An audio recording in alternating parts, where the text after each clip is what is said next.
9x4x1।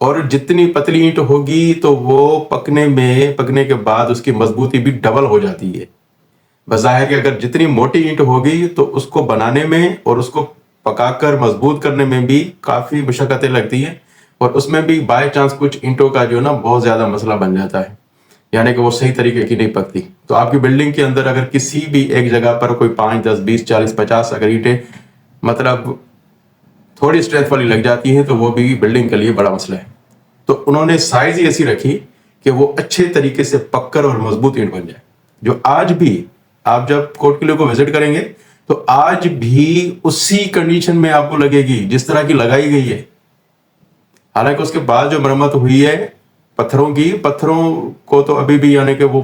بہت گل گئے ہیں, مطلب خراب ہو گئے ہیں, پر اینٹ ویسی کی ویسی ہے آج بھی. اور دوسری بات یہ ہے کہ اینٹ کی جو بلڈنگیں بنتی ہیں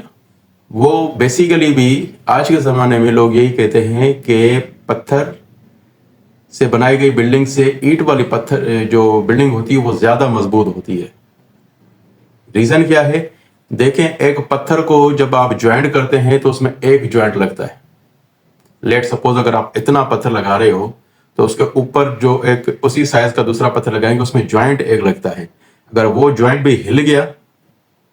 تو یعنی کہ وہ اتنا کریک ہو جائے گا کہ وہ گر بھی سکتا ہے اور بلڈنگ کو مسئلہ بھی ہو سکتا ہے. تو اینٹ جو ہوتی ہے وہ اینٹ کی سائز یہ ہوتی ہے, 1 انچ کی اگر ہم سائز بنا لیں تو یہ سائز ہوگی, یہ تھکنیس جو ہوتی ہے اینٹ کی یہ ہوگی. اور اس کے فرض کرو ہم اتنی سی جگہ بنا لیں تو اس میں 5 سے 6 اینٹیں لگیں گی اور اس میں جوائنٹ بھی اتنے لگیں گے. تو جس بھی ویسے کہا جاتا ہے کہ بلڈنگ وہ اچھی ہوتی ہے جس میں جوائنٹ کم ہو, اور اگر اس کو یہ اینٹوں کی تھیوری سے دیکھا جائے تو اینٹوں کی جو بلڈنگ ہوتی ہے وہ زیادہ مضبوط کہلاتی ہے, حالانکہ اس میں جوائنٹ بھی زیادہ ہوتے ہیں. صرف ریزن یہ ہوتا ہے کہ اینٹ کی جو جس مٹی سے بنائی گئی اینٹ ہو, ایک تو اس کا ٹیسٹ ہو کہ اس میں اسٹرینتھ کتنی ہے, دوسرا وہ اینٹ اچھے طریقے سے پکی ہوئی ہو, اور تیسرا ہوتا ہے وہ مستری مزدور کاریگری, اس پہ ڈپینڈ کرتا ہے کہ وہ کس طرح بناتے ہیں, کتنا وہ مسئلہ یوز کرتے ہیں اس کو مضبوط بنانے میں. تو یہ سارے ریزنس ہو سکتے ہیں پتھر نہ یوز کرنے کے, کیونکہ ایک تو پتھر بھاری ہے بہت, ہائٹ پہ لے کر جانا مسئلہ, دوسرا جو پتھر موجود تھا اس میں وہ اسٹرینتھ نہیں تھی جو ہونی چاہیے پتھر میں. جیسے کہ میں نے آپ کو بتایا کہ 1 چورس ملی انچ میں 1 چورس انچ کے اندر جو کرشنگ جو اسٹرینتھ ہوتی ہے, پتھر کی کرشنگ اسٹرینتھ 1 چورس انچ کے اندر 3 ٹن وزن, یعنی کہ اتنا سا پتھر اس کے اوپر اگر 3 ٹن کا وزن رکھا جائے تو وہ کرش نہ کرے, یہ ہوتی ہے پتھر کی اسٹرینتھ معلوم کرنا. تو وہ تو پتھر جو تھا وہ چونے کا پتھر تھا, اس میں ایسی کوئی خاص بات تھی نہیں, یعنی کوئی اسٹرینتھ نہیں تھی, کچھ بھی نہیں. چونے کا پتھر ویسے بھی کسی کام میں نہیں ہوتا, مطلب زیادہ تر یوں سمجھا جائے تو وہ آپ کسی اور کام میں لے کر مطلب لے سکتے ہیں اسے, باقی بلڈنگ بنانے کے لیے وہ کام کا نہیں ہوتا. باقی کچھ پتھر اس قلعے میں یوز کیے گئے ہیں, پر ان کو اگر آج آپ دیکھو گے تو آپ کو بالکل واضح ہو جائے گا کہ پتھر تو بالکل ختم ہی ہو چکے ہیں, گر چکے ہیں, ٹوٹ چکے ہیں, گل چکے ہیں, پر اینٹ آج بھی ویسی کنڈیشن میں موجود ہے. اور ہمیں نہیں پتا یہ کتنا ٹائم قلعہ ہوگا, اگر جتنا ٹائم بھی رہا میرا اندازہ یہ ہے کہ یہ اینٹوں کو کچھ نہیں ہونے والا, کیونکہ آج بھی بالکل ویسی کی ویسی ہیں جیسے کہ کل لگائی گئی ہو. تو آج کے ویڈیو میں بس صرف اتنا ہی. انشاءاللہ نیکسٹ ویڈیو میں ہم آپ کو اسی سیریز کو آگے کنٹینیو کریں گے, آگے بتائیں گے کہ اس قلعے کو جو اسٹرکچر بنایا گیا ہے اور اس اسٹرکچر میں کون کون سی خاص باتیں کو ذہنوں میں رکھ کر وہ بنایا گیا ہے, اور کون سی, یعنی کہ پہلے جیسے ویڈیو میں نے آپ کو بتایا کہ یہ قلعے بنانے کا جو مین مقصد تھا وہ تھا